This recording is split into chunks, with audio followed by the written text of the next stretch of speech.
பேரறிஞர் அண்ணாக்கு அறுவை சிகிச்சை பண்ணுறதுக்கு வெளியூர்லேருந்து ஒரு ஆள் வந்தார்.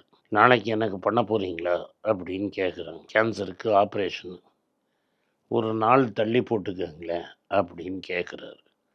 உடனே அந்த அமெரிக்கன் டாக்டர் அவரை கேட்குறாராம், என்ன சார் ஏதாவது நல்ல நாள் பார்த்துருக்கீங்களா, அதுக்கு அடுத்த நாள் ஆப்ரேஷன் பண்ணுறதுக்கு கேட்டிருக்கீங்களேன்னு.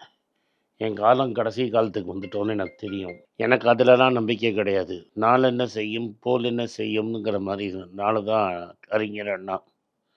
ஸோ அறிஞர் அண்ணாக்கு அதெல்லாம் ப்ராப்ளம் கிடையாது. அப்போ என்ன சார் அப்படின்னு கேட்குறாரு. நாளைக்கே பண்ணுறதுல உங்களுக்கு என்ன ப்ராப்ளம்? புதுசாக ஒரு புஸ்தகம் வந்திருக்குங்க. அந்த புஸ்தகத்தை நான் பாதி படிச்சுட்டேன். இன்னொரு பாதி புஸ்தகம் படித்து முடிக்கணும். நாளைக்கு ஒரு நாள் வாய்ப்பு கொடுத்துட்டிங்கன்னா நான் ஃபுல்லாக முடிச்சிடுவேன். அதுக்கப்புறம் ஆப்ரேஷனுக்கு அப்புறம் என் நிலைமை ரொம்ப கஷ்டம்னு எனக்கே தெரியும். நான் திரும்பி வந்து பெட்டில் இருப்பது என்னால் படிக்க முடியுமான்னு எனக்கு தெரியாது.